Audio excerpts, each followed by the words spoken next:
Alors là, je vous ai fait simplement un petit récap. La cause des symptômes et des maladies, c'est l'excès alimentaire, que ce soit en quantité et en qualité, ce qui veut dire de mauvaise qualité. Ce qui va entraîner quoi? La saturation et la fermeture des organes éliminateurs, que sont les reins, le système digestif, la peau et les poumons. Et il y a ce court-circuit émotionnel, les fameuses trois causes. On a la cause alimentaire, on a la cause du coup des organes éliminateurs, de l'encrassement, enfin en tout cas des toxines qui entrent trop, et le court-circuit émotionnel. Chaque fois qu'il y a de l'anxiété, des émotions, ça consomme de l'influx nerveux plus, ça donne de mauvaises digestions.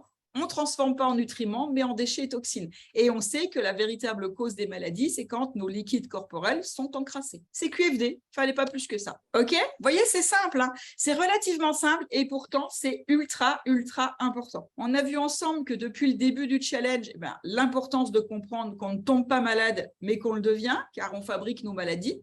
Donc ça, normalement, c'est check. Pour vous, c'est bon, c'était le premier jour. Vous avez partagé vos histoires, vos histoires ou vos croyances limitantes. Vous avez mis vos 25 raisons de rester en bonne santé et vous avez transformé ça en croyances positives. Donc ça, on a vu ça le premier jour. Le deuxième jour, on a vu quelles étaient les trois causes des maladies et de quelle façon elles se fabriquaient. Et on a vu comment on pouvait faire pour agir sur l'encrassement du corps qui est présent. Chaque fois qu'un symptôme ou une maladie va pointer le bout de son nez, on a vu qu'on pouvait aider à ouvrir les organes éliminateurs avec la bouillotte, le bol d'eau chaude et le gant d'exfoliation. Après, il y a beaucoup d'autres techniques, mais de toute façon, il fallait bien en choisir pour vous les faire tester pendant ce challenge.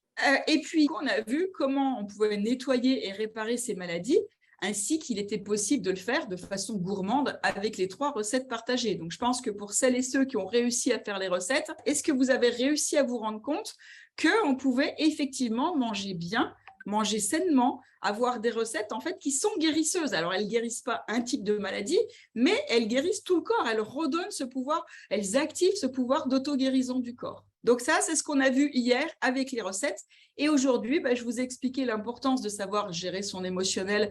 Mais sachez qu'il existe aussi beaucoup d'autres techniques pour aider à relâcher son mental et agir en positif sur ses émotions, comme les fleurs de Bach. Les fleurs de Bach, c'est juste des petites gouttes qui sont magiques, qui permettent de travailler sur les émotions. Une fois qu'on a bien identifié les fleurs dont on a besoin, en fait, c'est ça le plus difficile, c'est de savoir de quelles fleurs on a réellement besoin. Et après, il suffit de prendre 3 gouttes 3 fois par jour. Et elles travaillent sur tout un tas d'émotions, y compris sur les traumatismes inconscients. On a des fleurs de Bach qui sont exprès pour ça, et sur les traumatismes non résolus et voire parfois même inconscients.